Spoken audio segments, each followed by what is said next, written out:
Hi friends, Swapna Khushboo चॅनलमध्ये तुम्हा सर्वांचं स्वागत आहे.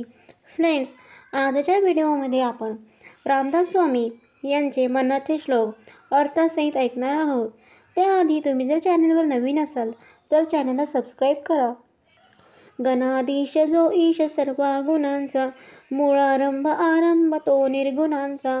नमो शारदा मूळ चत्वार वाचा, गमो पंथ आनंद तो राघवाचा. सरळ अर्थ, गणेश जो सर्व गुणांचा ईश आहे, जो सर्व निर्गुणांचा मूळ आरंभ आहे, त्याला आणि देवी सरस्वती जी चारही वाणींचे मूळ आहे, तिला नमन करून आणि मग श्री रामचंद्रांचा जो अंत नसलेला मार्ग आहे त्यावर वाटचाल करू. समर्थ सुरुवात करतात ती मंगल चरणाने. आपण कुठल्याही नवीन कार्याची सुरुवात करण्यापूर्वी इष्टदेवतांचे स्मरण करून त्यांना वंदन करून मगच शुभारंभ करतो. ही आपली संस्कृती आहे. समर्थ रामदास स्वामींनी देखील पहिल्या श्लोकात प्रथम श्री गणेशाला आणि नंतर वाणीची देवता सरस्वती हिला वंदन केले आहे. पहिल्या ओळीत सगुण गणेशाला त्यांनी सर्व गुणांचा देव संबोधले आहे. देव हे त्रिगुणाच्या पलीकडील म्हणजे निर्गुण निराकार मानले जातात. दुसऱ्या ओळीत ते म्हणतात हा गणेश म्हणजे निर्गुणांचे मूळ म्हणजेच देवादिदेव आहे. तेव्हा जो हा गणेश सर्व गुणांचा सत्व रज तम या त्रिगुणांचा आणि निर्गुणांचा मूळ आहे, त्याला आणि चारही वाचांची परा घोष पक्षंती ध्वनी मध्यमा नाद आणि वैखरी आकार अशा या चार वाणी किंवा वाचा आहेत. जननी असलेल्या सरस्वती देवीला वंदन करूया आणि मग प्रभू रामचंद्राच्या अनंतकाल अबाधित राहणाऱ्या मार्गाने पुढे वाटचाल करूया. बना सज्जना भक्ती पंथेची धावे, तरी श्रीहरी पाविजे तो स्वभावे. जनी निद्यते सर्व सोडून द्यावे, जनी वंद्यते सर्व भावे करावे. सरळ अर्थ, हे सज्जन म्हणा, नेहमी भक्ती मार्गाने गेले म्हणजे साहजिकच परमेश्वर पावतो. तेव्हा लोकांकडून ज्याची त्याची निंदा होईल असे सर्व काही सोडून द्यावे आणि लोकांना जे जे वंदनीय आहे ते सर्व भक्तिभावाने करावे. या मार्गावर जाताना हे सज्जन म्हणा, तुला कोणती पथ्ये पाळावयाची आहेत का? तर तू नेहमी ईश्वराची भक्ती करायला हवी, म्हणजे स्वतः ईश्वर प्रसन्न होईल. इथे समर्थ मनाला सज्जन म्हणून संबोधत आहेत. म्हणजे काय? जर मन मुळातच सज्जन असेल तर त्याला चांगल्या वर्तणुकीचा उपदेश कशासाठी? तर आपण मुळातच कोणाचाही उल्लेख करताना सौजन्यपूर्ण उल्लेख करत असतो.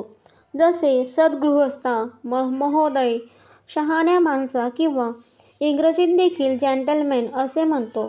तसेच इथे रामदास स्वामी सर्वसामान्य माणसाला उद्देशून सज्जन म्हणा, सज्जन माणसा असा उल्लेख करत आहेत.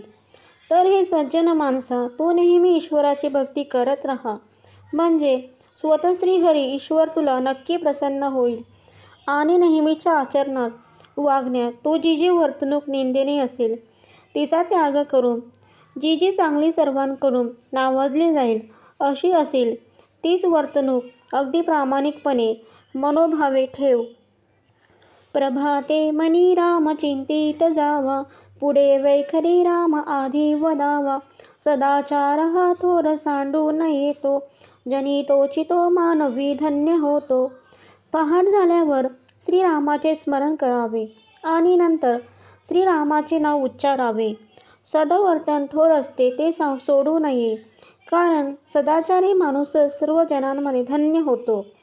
सकाळी उठताक्षणी तू मनामध्ये श्रीरामाचे चिंतन कर आणि नंतर दिवसभरातही तुझ्या बोलण्यामध्ये सर्वप्रथम रामाचा उल्लेख असू दे. हा नित्याचा परिपाठ ठेव, सोडू नकोस, कारण जसा परिपाठ ठेवणारा माणूस धन्य होतो, समाधानी होतो. इथे मला एक सांगावेसे वाटते. इस्लाम धर्मीय माणूस त्याच्या बोलण्याची सुरुवात नेहमी बिस्मिल्ला अहरह मानो रहीम अशी करतो. फोड केली तर ते बइस्म अल्लाह अल रहिमान व रहीम असे आहे. त्याचा अर्थ जो दयाळू आहे अशा अल्लाचे नाव घेऊन असा होतो. मग आपल्याला समर्थ वैखरी वाणीमध्ये आधी रामाचे नाव घ्यावे असे सांगतात. मना वासना दुष्ट कामा न ये रे, मना सर्वथा पाप बुद्धी नको रे, मना सर्वथा नीती सोडू नको, मना अंतरी सार विचार राहो.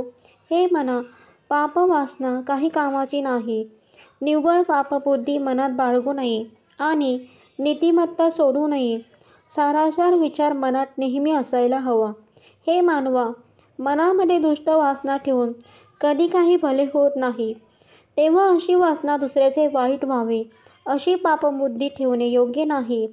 हेवे दावे मनात जोपासणे, दुसऱ्याच्या मालकीची वस्तू आपल्याला मिळावी, अशी पापवासना बाळगणे दुष्टपणाचे आहे. म्हणून तू तशी ठेवू नये.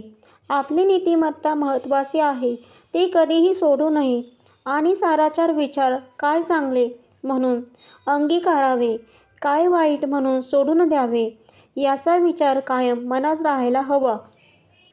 मना पापसंकल्प सोडून द्यावा, मना सत्यसंकल्प जीवी धरावा, मना कल्पना ते नको विषयांची, विकारे घडे हो जनी सर्वचीची. पापकर्म करण्याचे मनात आणू नये. नेहमी सदाचाराचाच संकल्प मनात धरावा. विषय वासना मनात असू नये, कारण त्यामुळे लोकांमध्ये छी-थूच होते. मनात पापी विचार येऊ देऊ नये. आलेच तर ते लगोलग सोडून द्यावे. केवळ सत्याचा ध्यास धरावा आणि सद्विचारांनाच मनात थारा द्यावा. संकल्प म्हणजे पुढे काय करायचे आहे त्याचा विचार. अर्थातच समर्थ सांगताहेत की, हे मानवा, तू तुझ्या पुढील क्रियाबद्दल जे ठरवशील ते केवळ शुद्ध सत्याला अनुसरून आणि चांगलेच असावे. दुष्टबुद्धीने पापचाराकडे नेणारे असू नये, याची जाण ठेव. विषय वासना आणि त्यातून उपजणारे पापकर्म याची समाजात जनमानसात केव्हाही छी-थूच होते. म्हणून तू अशा विषय वासनांची कल्पनाही मनात येऊ देऊ नकोस.